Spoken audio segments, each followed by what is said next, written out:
ഇപ്പം കോൺക്രീറ്റ് ചെയ്തിട്ടാണ് പിന്നെ പ്ലാസ്റ്റർ ചെയ്യുന്നത്. അതെ, അപ്പം അല്ലാതെ ഇപ്പോൾ രീതി കാണുന്നുണ്ട്, കോൺക്രീറ്റിനോടൊപ്പം തന്നെ സർഫസ് ലെവൽ ചെയ്ത് ക്ലീൻ ചെയ്തിരുന്ന രീതി കാണാം. അങ്ങനെ ചെയ്യാൻ പറ്റുവാണെങ്കിൽ അതും നല്ലതാണ്. ഈ പറഞ്ഞതുപോലെ നമ്മൾ എന്ത് ചെയ്ത് കഴിഞ്ഞാലും ഇതിൻ്റെ ബേസിക് ആയിട്ടുള്ളൊരു കാര്യം, ഇതിൻ്റെ മോഡൽ ഇപ്പോൾ വിദേശ രാജ്യങ്ങളെ സംബന്ധിച്ചിടത്തോളം ഈ ബിൽഡിംഗ് അപ്രൂവൽ ആവണമെന്നുണ്ടെങ്കിൽ വാട്ടർ പ്രൂഫിംഗ് എന്ന് പറയുന്നത് മസ്റ്റാണ്.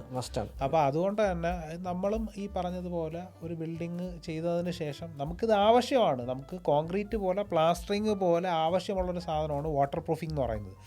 ഈ പല ആൾക്കാരുടെയും ചിന്ത നമ്മുടെ ബിൽഡിങ് ചോർച്ച തുടങ്ങിയതിന് ശേഷം ചെയ്യാൻ പറ്റുന്ന ഒരു സാധനമാണ് വാട്ടർ പ്രൂഫിംഗ്. അതെ അതെ, അങ്ങനെ ഒരു ധാരണ. അങ്ങനെ അല്ല ശരിക്കും. നമ്മൾ അതിനെ പ്രൊട്ടക്റ്റ് ചെയ്യുകയാണ്. അതിന് മുന്നേ ആയിട്ട് നമ്മളിപ്പോൾ ഒരു സ്ലോപ്ഡ് റൂഫ് ചെയ്തിട്ട് ഓട് ചെയ്യുന്നത് ചില ആൾക്കാർക്ക് അത് ഭംഗിക്കാണെങ്കിൽ മറ്റു ചിലർക്ക് അത് സേഫ്റ്റിയുടെ ഒരു കൺസേൺ കൂടെയാണ്. ഇപ്പോൾ വണ്ടിക്ക് PU കോട്ട് ചെയ്യുന്നുണ്ട്, ഇത് ഭംഗിയാണോ സേഫ്റ്റി ആണോ എന്ന് ചോദിച്ചു കഴിഞ്ഞാൽ എക്സ്പേർട്സ് പറയും അതിനകത്തൊരു സേഫ്റ്റി ഇതുകൂടെ ഉണ്ട്. ആ സെയിം തന്നെയാണ് വാട്ടർ പ്രൂഫ്. അപ്പോൾ ഇത് ലീക്കായാലും ഇല്ലെങ്കിലും അത് ചെയ്യുക എന്നുള്ളതാണ്. കൺഫ്യൂഷൻ ഇല്ല അതിനകത്ത്.